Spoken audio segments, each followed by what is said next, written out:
सोचिए अगर एक सुबह आपको खबर मिले कि आपके ऊपर गैंग रेप और SC/ST एक्ट जैसे गंभीर आरोप लग गए हैं। सिर्फ आपका नाम ही नहीं बल्कि आपका पूरा परिवार, आपकी इज्जत, आपका करियर, सब कुछ पल भर में मिट्टी में मिल सकता है। और फिर महीनों बाद सच सामने आया कि ये सब कुछ तो झूठ था। ऐसे ही आज हम एक केस के बारे में बात करेंगे जिसने ये सवाल खड़े कर दिए कि क्या झूठा आरोप लगाना भी उतना ही बड़ा अपराध है। जून 2025 लखनऊ, 29 वर्षीय रेखा देवी ने पुलिस में कंप्लेंट दर्ज कराई कि 2 लोगों ने उसके साथ गैंगरेप किया और SC/ST एक्ट के तहत अत्याचार भी। FIR दर्ज हुई section 376D gangrape, 506 criminal intimidation और SC/ST act section 3 subsection 2V के तहत। दोनों आरोपियों को पुलिस ने गिरफ्तार कर लिया। समाज में खबर आग की तरह फैल गई कि दलित महिला के साथ गैंगरेप। लोग गुस्सा में थे और सोशल मीडिया पर ट्रेंड चल पड़ा कि #जस्टिस फॉर रेखा देवी। लेकिन फिर ड्यूरिंग इन्वेस्टिगेशन पुलिस ने CCTV footage, call details record और mobile location data खंगाला।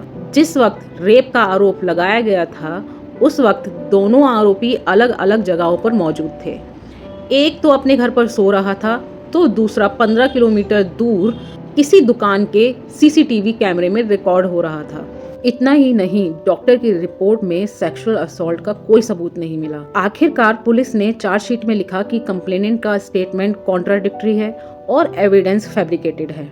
IPC section 182 झूठी जानकारी देना, 211 झूठा आरोप लगाना और SC/ST एक्ट के सेक्शन 3 सबसेक्शन 1U के तहत 2 साल की सजा और फाइन भी लगाया गया। चलिए अब इस केस से जुड़े कुछ लीगल पॉइंट्स को समझते हैं। IPC सेक्शन 182, अगर कोई व्यक्ति पुलिस को गलत इन्फॉर्मेशन देता है ताकि निर्दोष व्यक्ति को सजा हो सके तो 6 महीने की कैद या जुर्माना या दोनों हो सकता है। IPC सेक्शन 211, किसी निर्दोष व्यक्ति पर जानबूझकर गंभीर अपराध का आरोप लगाना, इसमें 2 साल तक की सजा है। अगर मामला गंभीर अपराध का जैसे रेप है तो 7 साल तक की भी सजा हो सकती है। और साथ ही SC/ST एक्ट सेक्शन 3(1)(u) के तहत झूठा आरोप लगाकर किसी SC/ST व्यक्ति या किसी अन्य व्यक्ति की प्रतिष्ठा को नुकसान पहुंचाना, इसमें भी सजा का प्रावधान है। याद रखिए, किसी पर झूठा रेप या SC/ST केस लगाना सिर्फ आरोपी को ही नहीं बल्कि पीड़िता की लड़ाई को भी कमजोर करता है। 2 निर्दोष लोग कई महीनों तक जेल में रहे, समाज की नज़रों में रेपिस्ट भी कहलाए, उनका करियर और इज्जत बर्बाद हो गए। लेकिन असली सवाल ये है कि क्या झूठ बोलने वाले को भी उतनी ही कड़ी सजा मिलती है जितनी कि असली अपराधी को मिलती है?